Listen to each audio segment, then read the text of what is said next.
It's 2 in the morning. The capital city sleeps. Then, in less than 3 hours, the leader of an entire nation vanishes without a trace. No invasion, no declaration of war, just precision, deception, and overwhelming force. This is the story of how American Special Operations Forces executed one of the most complex extractions in modern military history, and how they used cutting-edge technology to make the impossible look easy. By the time you finish this video, you'll understand exactly how a Tier 1 operation unfolds when the stakes are at their highest. Let's break it down. For months before the operation, the pieces were already moving into position. But here's what most people missed while the world watched aircraft carriers circling in the Caribbean. The real preparation was happening in the shadows. The United States had designated the Venezuelan government as a narco-terrorist state. Officially, this was about drug trafficking and organized crime, but intelligence assets had a different mission. Track one man, learn his patterns, and wait for the perfect moment.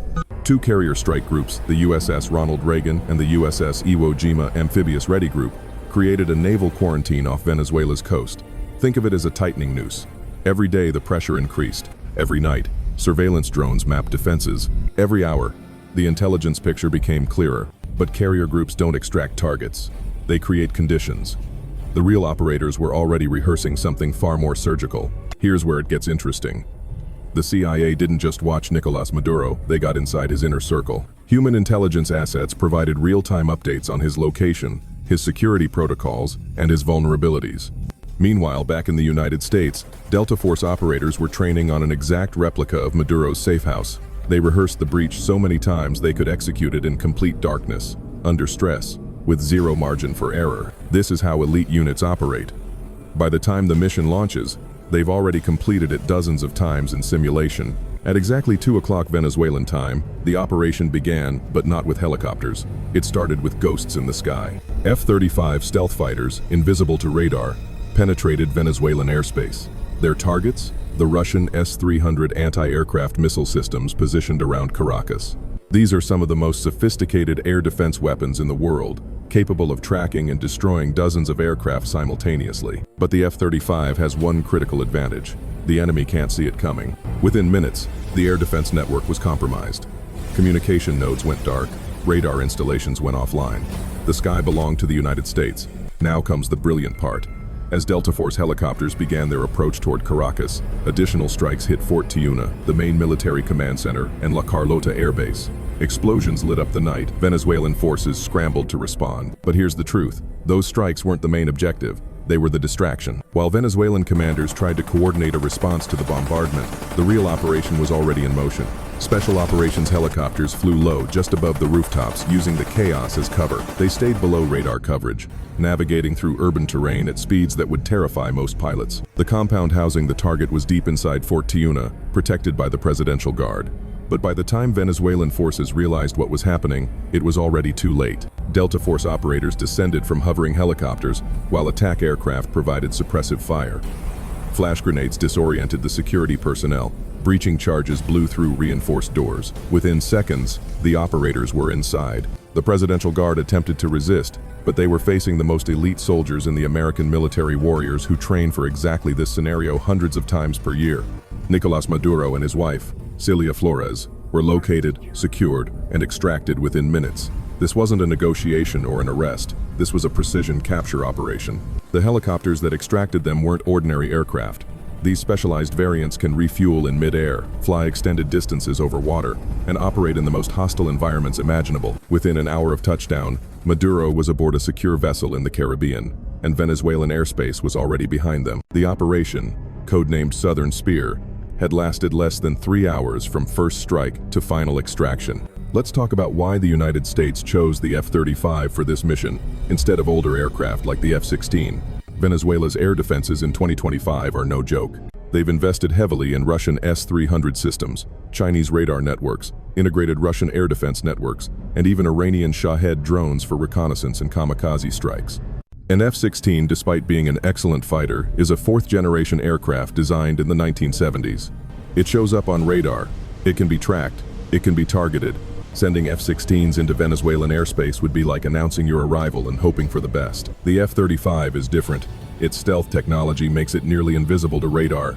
Its sensor fusion systems allow pilots to see threats before the enemy even knows they're there. Its electronic warfare capabilities can jam radar, disrupt communications, and confuse missile guidance systems all simultaneously. Venezuela actually owns F-16s. They purchased them from the United States back in 1982 through a program called Peace Delta. Deliveries happened between 1983 and 1985, making Venezuela the first Latin American country to operate the Fighting Falcon.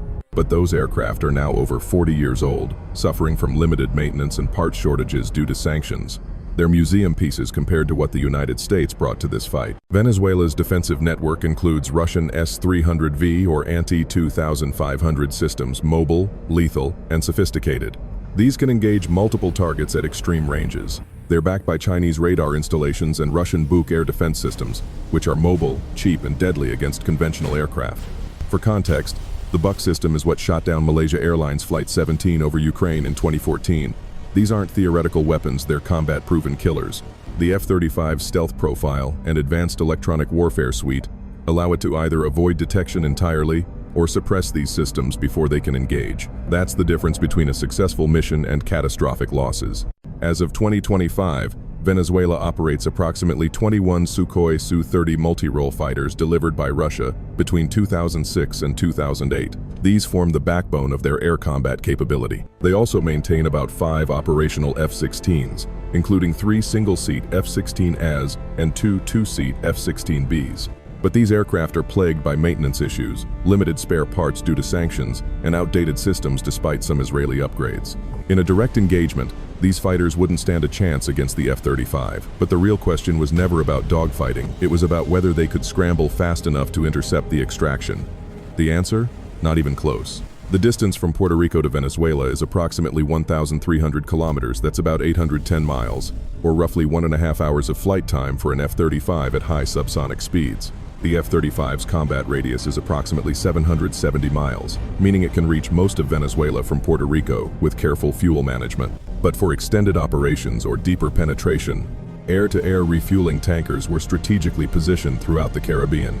For rapid response scenarios, the United States deployed amphibious assault ships equipped with F-35B variants, the short takeoff and vertical landing version. These ships can launch jets within minutes, and from Caribbean positions, F-35Bs can reach Venezuelan targets in roughly 10 to 15 minutes depending on speed and flight path. This creates a layered strike capability, long-range penetration from land bases, rapid response from sea-based platforms, and persistent surveillance from carrier-based aircraft and drones. The force package.